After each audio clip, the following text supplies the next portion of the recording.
Metre पर ये दो लाइट्स ऑन हैं तो आप कई सालों से फालतू बिल अदा कर रहे हैं और मुस्तकबिल में भी तब तक ये बिल पे करते रहेंगे जब तक कि आप इसका हल नहीं कर लेते। इसकी मिसाल ऐसे है कि आप एक एसी चलाएं लेकिन बिल आप 2 एसी चलाने का दें, यानी कि आप जितनी इलेक्ट्रिसिटी यूज कर रहे होंगे उसका जो है वो डबल बिल काउंट हो रहा होगा। मोअज़्ज़िज़ नाज़रीन, एनर्जी मीटर पर लगी हुई इंडिकेशन लाइट्स का लगाने का मकसद यही है कि अगर कभी कभार हमारे घर की वायरिंग या जो हम इलेक्ट्रिक अप्लायंसेस यूज कर रहे हैं उनमें कोई प्रॉब्लम आ जाता है तो इस मीटर पर लगी हुई ये लाइट्स ब्लिंक करके या ऑन होकर जो यूजर है उसको इन्फॉर्म करती हैं और ये यूजर के लिए जरूरी होता है कि वो इससे रहनुमाई हासिल करे और अपना मतलूबा मसले को हल करके फालतू बिल से जान छुड़ाए। मोअज़्ज़िज़ नाज़रीन, जैसे कि पाकिस्तान में इलेक्ट्रिसिटी के टैरिफ में दिन ब दिन इजाफा होता जा रहा है जिसकी वजह से बिजली काफी महंगी हो चुकी है और इस दौरान अगर आपका बिल डबल आ जाए तो ये एक काफी मुश्किल मरहला होगा। कोई भी नहीं चाहेगा कि वो अपने इस्तेमाल से ज्यादा या उसका डबल जो है वो बिल अदा करे। यानी कि बहुत सारे दोस्त जो इन इंडिकेशंस पर गौर नहीं करते वो लाइल्मी की वजह से कई सालों से उस बिजली का बिल भी अदा कर रहे हैं जो वो यूज नहीं कर रहे। सिंगल फेज एनर्जी मीटर पे आपको 5 तरह की लाइटें देखने को मिलती हैं। अगर मैं राइट साइड से बात करूं तो सबसे पहले पावर की है, यानी ये शो करती है कि मीटर ऑन है यानी इलेक्ट्रिसिटी मौजूद है।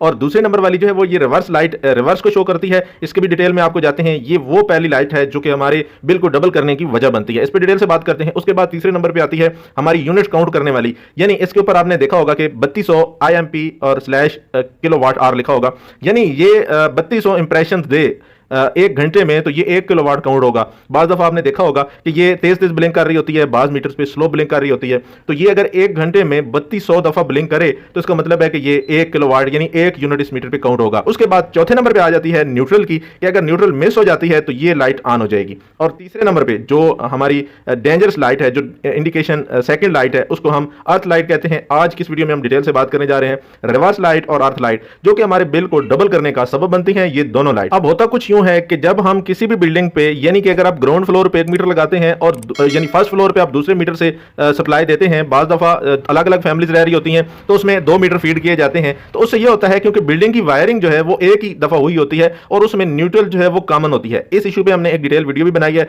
जिसका मैं थंबनेल यहाँ शो कर देता हूँ, आप हमारे चैनल पर भी देख सकते हैं और ऊपर आई लिंक में आपको इसका लिंक भी देखने को मिल रहा है और डिस्क्रिप्शन में भी मैं दे देता हूँ जिससे आपको काफी डिटेल बातें जो समझने को मिलेंगी। तो यहाँ पर हम बात कर रहे हैं कि रिवर्स लाइट ऑन होने से हमें क्या जो है वो इजाफी बिल देना पड़ता है। 1 मीटर से जब हम सप्लाई यूज कर रहे होते हैं तो उसकी न्यूट्रल दूसरे मीटर के लोड की न्यूट्रल के साथ जब टच हो जाती है, ये फेज से हमारी जो सप्लाई आती है वो हमारे लोड को ड्राइव करने के बाद न्यूट्रल से वापस हमारे मीटर तक जाती है, तो उससे वो यूनिट जो है वो कंजम्पशन जो है वो कैलकुलेट करता है। इसी तरह अगर आप 1 मीटर से फेज ले रहे हैं और न्यूट्रल दूसरे मीटर की यूज कर रहे हैं या न्यूट्रल कॉमन हो चुकी है, उस मीटर में भी जा रही है और दूसरे में भी जा रही है, तो जितना लोड आपका मीटर ए पे चल रहा होगा वही लोड आपका मीटर बी पे, यानी जिसकी आप न्यूट्रल यूज कर रहे हैं उस पे भी चल रहा होगा। यहां पर लगे 2 मीटर पे आप इस स्क्रीन पे देख सकते हैं कि 2.4 किलोवाट 1 मीटर पे चल रहा है और दूसरे पे भी 2.4 सेम टाइम में सेम कंजप्शन हो रही है। मोअज़्ज़िज़ नाज़रीन, यहां पर मैंने जो आपको इस वीडियो में दिखाया, मैं वीडियो को रोक के आपको दिखाता हूं कि यहां पर जैसे कि आपको नजर आ रहा है कि 1 मीटर पे जितना लोड चल रहा है सेम उतना ही दूसरे पे चल रहा है। तो दूसरे पे जो है वो ऐसी कोई चीज हमने ऑन नहीं की बिल्डिंग के अंदर, लेकिन मीटर के ऊपर जो है वो रीडिंग आ रही है, तो ये रीडिंग जो है इस रीडिंग से ही हमारा बिल जनरेट होगा। तो इससे ये होगा कि जितना बिल हमारा मीटर ए का आएगा उतना ही सेम मीटर बी का भी आएगा। तो मोअज़्ज़िज़ नाज़रीन, ये रिवर्स लाइट जो है वो इसका सोल्यूशन क्या है, उसमें आपने करना ये है कि आपने जिस बिल्डिंग की जो आप सप्लाई 1 मीटर से यूज कर रहे हैं उसी के अंदर उसी मीटर की सप्लाई यूज होनी चाहिए, यानी दूसरे बिल्डिंग की सप्लाई मुकम्मल कट ऑफ कर देनी है आपने, उसकी न्यूट्रल भी दूसरे मीटर से देनी है आपने। बाज़ दफ़ा ऐसे होता है कि ग्राउंड फ्लोर की डीबी जो है वो फर्स्ट फ्लोर के साथ इंटरनली लिंक होती है, यानी जब घर बनाते हैं लोग कॉमन कर देते हैं उसमें न्यूट्रल, तो आपने वहां पर ये न्यूट्रल कॉमन नहीं करनी, यानी एक बिल्डिंग में एक ही मीटर की सप्लाई यूज करनी है। ये तो हो गया इसका ये हल। ये आप मोअज़्ज़िज़ नाज़रीन अपने इलेक्ट्रीशियन को बुलाकर सिंपली उसे ये बताएं कि हम इस बिल्डिंग के लिए जो ये मीटर लगा हुआ है इसकी फेज और न्यूट्रल यूज करेंगे और ऊपर वाले के लिए दूसरे मीटर की फेज और न्यूट्रल यूज करेंगे, यानी न्यूट्रल कॉमन नहीं होनी चाहिए। ये मसला सिर्फ उस जगह पर आता है जहां 2 मीटर यूज हो रहे हो। अब बात आती है जो दूसरी डेंजरस जो हमारे लिए इंडिकेशन है वो है अर्थ लाइट की। मोअज़्ज़िज़ नाज़रीन, अर्थ लाइट सिर्फ 2 सूरतों में ऑन होती है। एक तो जब हम अपनी किसी चीज को यानी होम अप्लायंसेस को जब अर्थ करते हैं, ग्राउंड करते हैं, तो उससे यह होता है कि बाज़ दफा वो चीज शॉर्ट होने की वजह से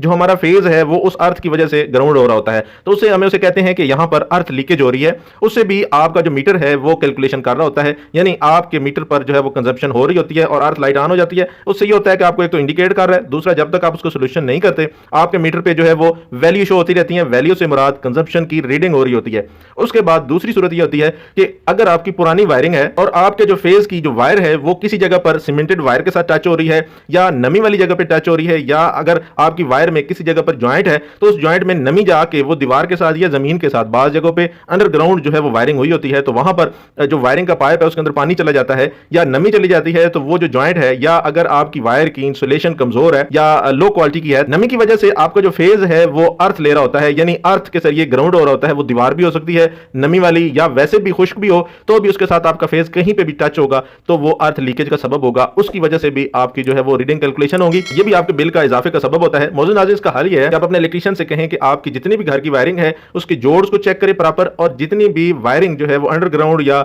दीवार के अंदर जा रही है उनकी डीबीज खोल के देखें भी किसी में पानी या नमी वगैरह तो नहीं है, और जितने भी अगर जोड़ लगे हुए हैं तो उनको फ्रेश करें। ये दो बड़ी वजूहात हैं जिनकी वजह से आपके इलेक्ट्रिसिटी का बिल डबल हो रहा होता है, या जितना आप यूज कर रहे हैं उसके ज्यादा उसकी जो है वो कैलकुलेशन हो रही होती है। उम्मीद करते हैं मौजूद नाज़रीन आपको इससे काफी कुछ सीखने को मिला होगा, और अगर आप चाहते हैं कि आपको इलेक्ट्रिकल, इलेक्ट्रॉनिक और सोलर के बारे में टेक्निकल इन्फॉर्मेशन से आगाह रहना चाहते हैं तो चैनल को सब्सक्राइब करें। अपना रखिएगा ढेर सारा ख्याल। अल्लाह निगहबान।